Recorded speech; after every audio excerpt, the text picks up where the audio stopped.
I never used to be the guy who looked for signs. You know the type. The ones who track their wife's mood swings on a calendar or do drive-bys past her office just to check. I wasn't built like that. I believed in people, especially the ones I married. Maybe that was my first mistake. And then I had been together 12 years. We were one of those couples people described as solid. Not flashy, not dramatic, just your dependable, middle-class, backyard barbecue kind of couple. We had our own inside jokes, a shared Spotify account, and an 8-year-old Subaru we pretended we'd replace, but never did. No kids, not by choice, just didn't happen. That part always stung a little, but we made do. I thought we were doing fine. It started small. She began taking her laptop everywhere, even to the bathroom. Claimed she was tweaking spreadsheets for her boss, someone I'd only met once at the company holiday party. A guy named Philip with too tight pants and a handshake like a wet rag. Then came the gym. She suddenly needed to hit the gym at 5:30 a.m. every other day. That one got me, and hadn't willingly done cardio since the Bush administration. But I didn't say anything. I figured maybe she was just trying to feel better about herself. Maybe she hit some kind of midlife thing. People get weird in their 30s. I know I did. One day I made a joke about how the gym must have installed a Starbucks in the locker room, since she came home buzzing like she'd downed 3 lattes. She laughed, a little too loud, a little too long. Then changed the subject to asking why I hadn't cleaned the garage. I dropped it. I always did. That was my role in our marriage, the dropper. I dropped complaints, suspicions, arguments. My dad once told me that the secret to staying married was knowing which battles to lose on purpose. I took that advice and buried myself with it. But then came the keychain. We were cleaning out the junk drawer in the kitchen. You know the one, full of rubber bands, expired Bed Bath & Beyond coupons, and at least one mysterious key to a lock that no longer exists. And held up a small brass key I didn't recognize. It was attached to a key fob from Beckham Storage, a place I'd never heard of, let alone rented a unit at. When I asked her about it, she blinked, just once, fast, and said it was probably from a client. Sometimes they give me weird stuff, she added with a shrug, already tossing it back in the drawer like it meant nothing. But it stuck with me. I don't know why that key bugged me more than all the late nights and sudden gym devotion and new perfume she swore was just deodorant. But it did. Maybe because it wasn't just a theory or a feeling. It was a thing. A real, tangible object that didn't belong. So I waited. I didn't confront her. I'm not an idiot. People lie better when they're cornered. I started paying attention. I took off work one Thursday and followed her when she said she had a client lunch. She drove to a Target. Bought nothing. Sat in the parking lot for 25 minutes, staring at her phone. Then drove back to work. No lunch. No client. Nothing. That night, I asked how her meeting went. Long, she said. But productive. She didn't blink this time. Just smiled like I was some sucker who still believed her. I played dumb, nodded like I always did. But I stopped being the dropper that day. I waited 2 more weeks. Let her build up her rhythm. Let her keep running out of the house at 5:30 a.m. like a woman possessed. I waited, and I watched. And then, like it was delivered straight from the universe itself, the opportunity landed in my lap. It was a Tuesday. She'd left for her spin class, which I now knew was just a euphemism for vanishing into thin air. I sat down to pay bills online. Our shared credit card had a login we both used. Just a routine thing. But this time I scrolled deeper into the statement. I wasn't looking for restaurants or hotels. That's too obvious. I was looking for the odd charges. The things that didn't fit. And there it was. Beckham Storage, Unit 312, charged every month.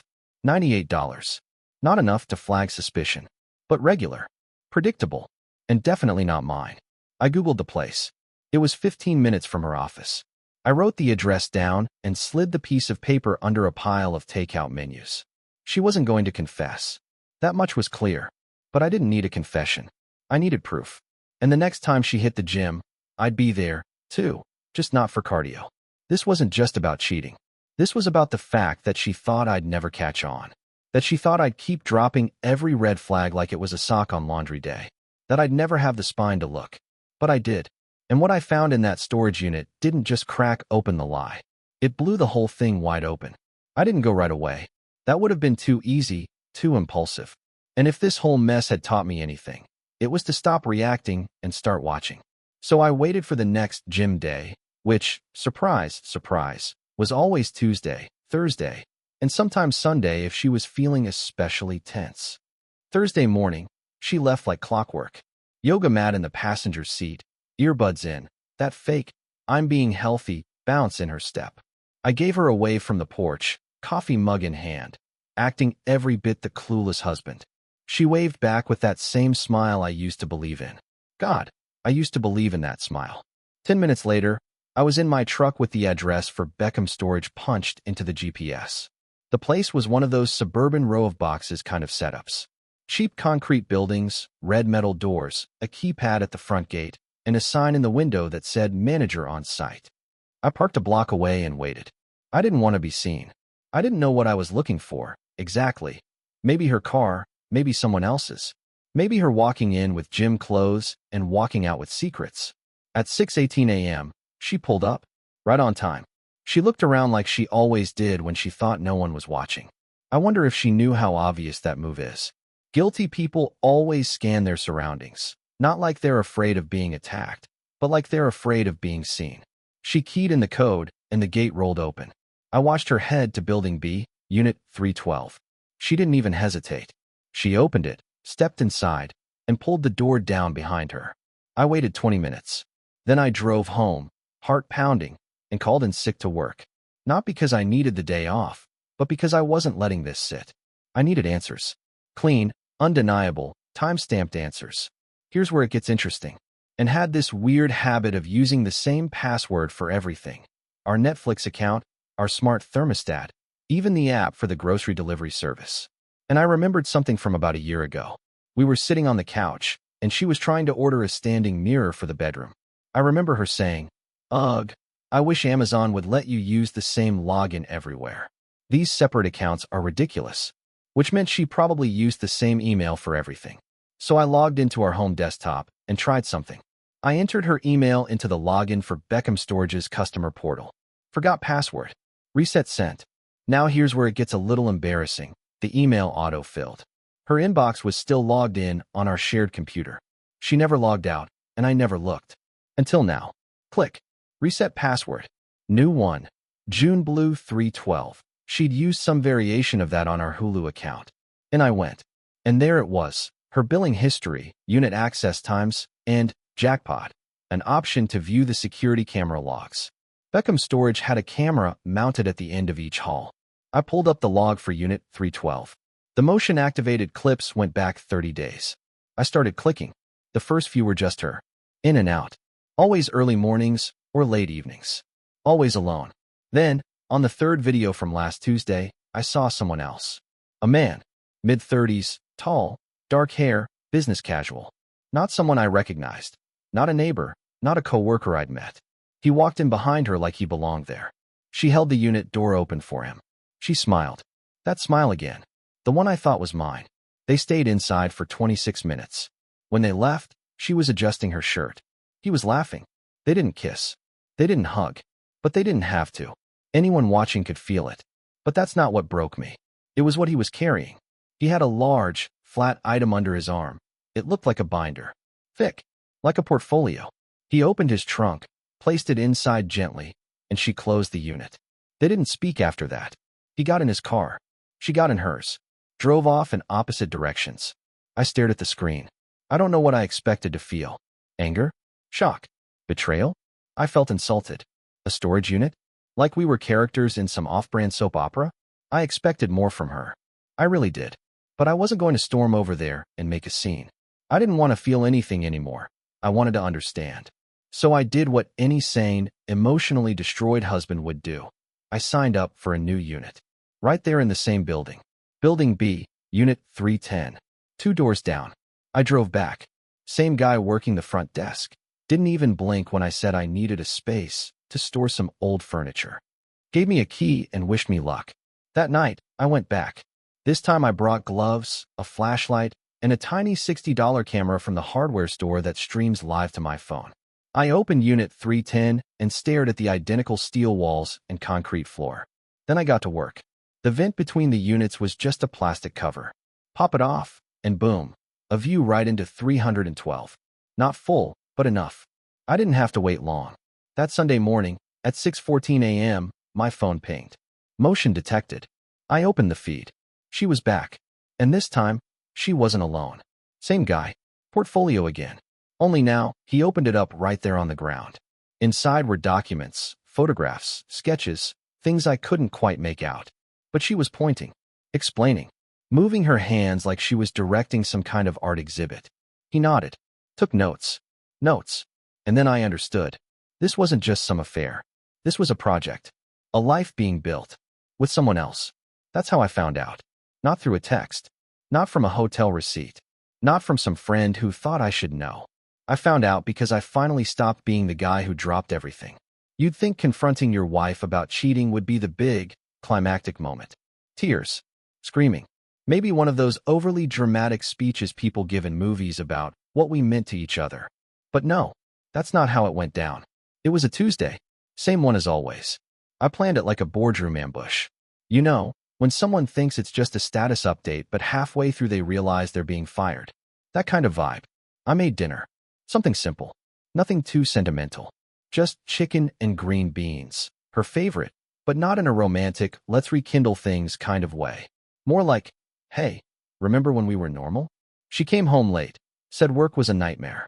Then complimented the food like she hadn't just spent her morning in a storage unit planning her next life with some stranger. Did you go to the gym this morning?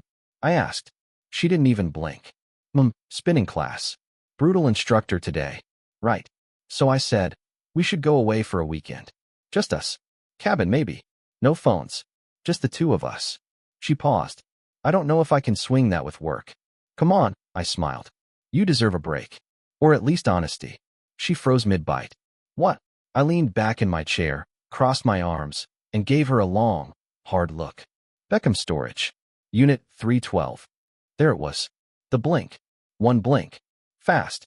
Then she set her fork down like she was on trial. I don't know what you're talking about. Of course not. I stood up and walked over to the drawer next to the microwave. Pulled out a printed screenshot from the video feed. Her and portfolio guy, bending over the open binder, her hand on his shoulder. You could see her wedding ring glinting under the fluorescence. I set it down next to her plate. You sure about that? Silence. She stared at the photo like she was trying to will it into being something else. A mirage. A prank. A ghost of herself. But no. It was her. Caught dead to rights. No kissing. No intimacy. Just betrayal, documented in HD. She pushed the photo away. Who is he? That's what she asked me. Not I can explain. Not I'm sorry. Not even it's not what it looks like. No. She had the nerve to act like I was the one who owed her answers. You tell me, I said. You're the one starting a new life with him in a storage unit. Her jaw tightened. She was calculating. We both knew it. And never did anything without an angle. And now she was looking for the spin. It's not what you think. There it is, I said, dropping into my chair. The official slogan of cheaters everywhere. She finally looked up, straight at me. It's not an affair. I tilted my head. Okay, then what would you call it? We're working on something.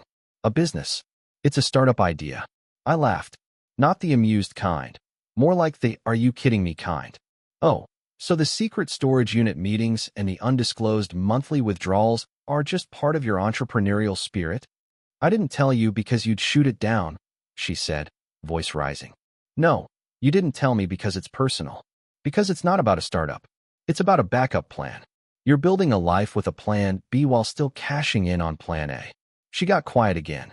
That was her move. Go still. Let the silence do the work. Most people squirm in silence. She used it like a scalpel. I haven't slept with him, she said finally. Oh well, in that case, I said deadpan. Everything's fine, right? No harm. No foul. I haven't. I looked her dead in the eye. You didn't need to. You already decided what life you want next. You're just not brave enough to leave this one behind yet. She opened her mouth to say something, but stopped. Instead, she wiped her mouth with her napkin like we were wrapping up dinner at a restaurant. I leaned forward. Just out of curiosity, was the storage unit your idea? Or his? She stood up. This is ridiculous. No. What's ridiculous is me sitting here making dinner while you go play startup Barbie with a guy who can't even use a real office. She grabbed her bag. Where are you going? To think. To Unit 312? That one hit. She didn't even look back. She just walked out. And you know what? I was glad. Because that's when I knew what I had to do next. It wasn't going to be petty. It wasn't going to be loud. But it was going to be smart. And it was going to sting. Bad. I wasn't angry. Not in the way people expect. No rage, no smashed plates, no dramatic ultimatums. Just a stillness. The kind of cold clarity you get when someone stops being the center of your world and becomes a problem to solve. And was no longer my wife in my mind. She was an equation. A really smug, dishonest equation with yoga pants and a storage unit full of secrets. And I was done being the guy who played dumb. Here's the thing about Anne. She liked to control the narrative. She was the type to bring a printed spreadsheet to a family picnic to track potluck dishes. She ran our calendar like a military base. So when she started emotionally moonwalking out of the marriage, she thought she could script her exit, find a new life, quietly ease out of the old one, maybe even let me believe we'd just drifted apart. That was the version she was aiming for. Clean, controlled, minimal fallout. But she forgot something. I had the better story. And stories are currency. I spent 2 weeks quietly flipping the chessboard. Step 1, finances, and handled most of our banking, which suited me fine for most of the marriage. But turns out, handing over control of all your joint accounts to someone who lies for sport isn't the wisest move. So, I sat down one afternoon and had a very calm, very friendly phone call with our bank. And forgot that while she was busy drawing up a new life in a storage unit, I still had access to every single shared asset. Mortgage, joint, car, in my name. Credit cards? Oh, she had her shiny little Amex, sure. But it was tied to a checking account I owned 75% of. That afternoon, I moved $12,800 into a new solo account under my name. Left enough to pay the bills, just not enough for her to keep funding coffee dates and secret blueprints. Then I printed out 6 months' worth of bank statements and highlighted every single time she made a withdrawal or purchase that looked even slightly sketchy. Portfolio supplies, printing fees, payments to Creative Space Incorporated, all neatly highlighted in neon yellow and copied 3 times over. Step 2, legal prep. Turns out, my cousin Nick, who Anne always called a flake, passed the bar last year. Family dinners bored her, so she never noticed Nick works at a boutique firm that specializes in marital asset protection and divorce settlements.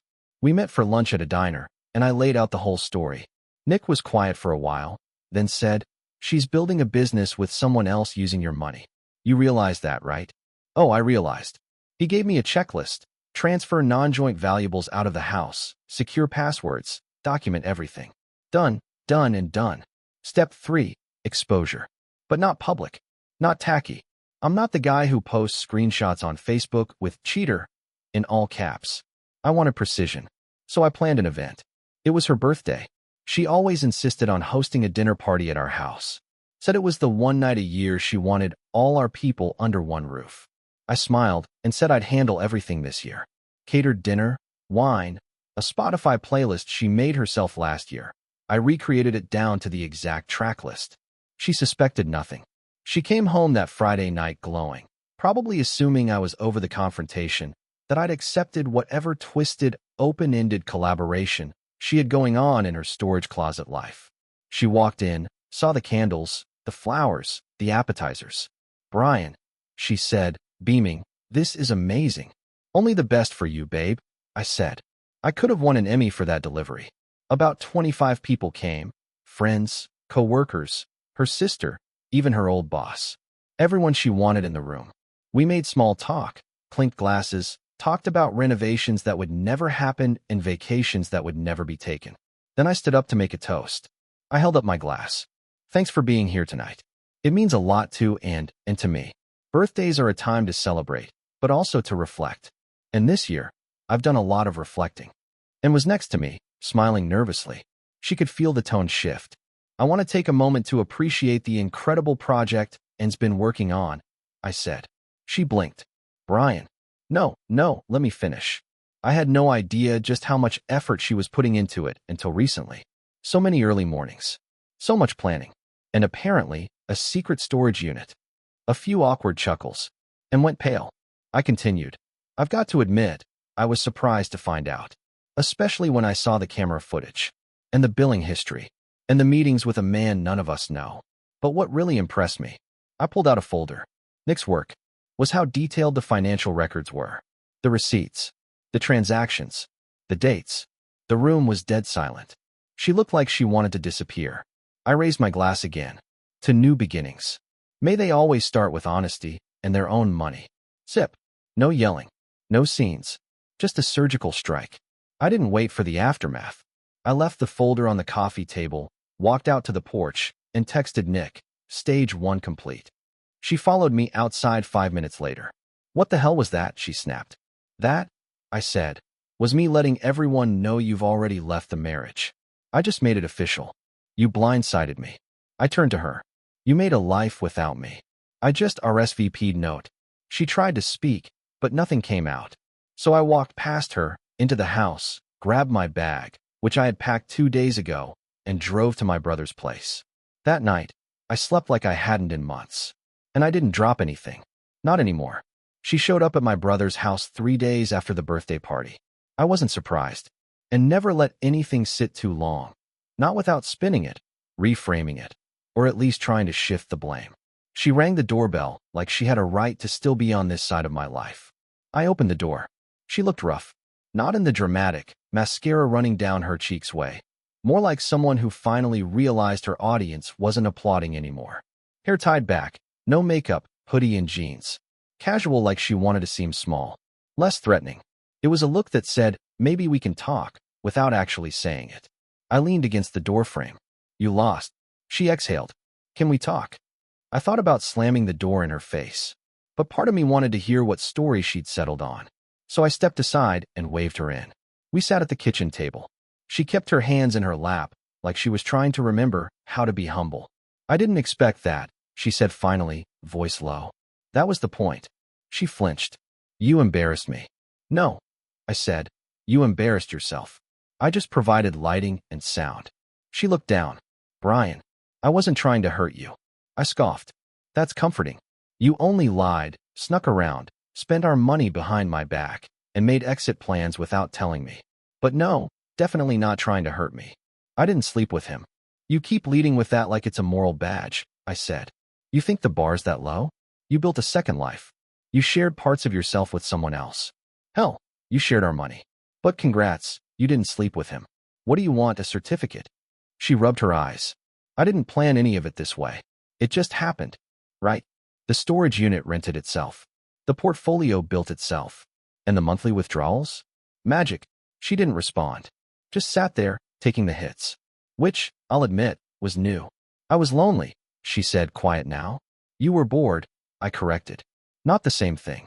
I needed something for myself. You had that. You had me. You had space to grow, change, whatever you needed. You just didn't want to do it with me anymore. So you found someone who didn't know you. Someone who thought you were this brilliant mystery woman building a future. Not the woman who leaves laundry in the washer for 3 days and lies with a straight face. That one landed. She looked away. Then she said something that stopped me cold. He wasn't the future. I narrowed my eyes.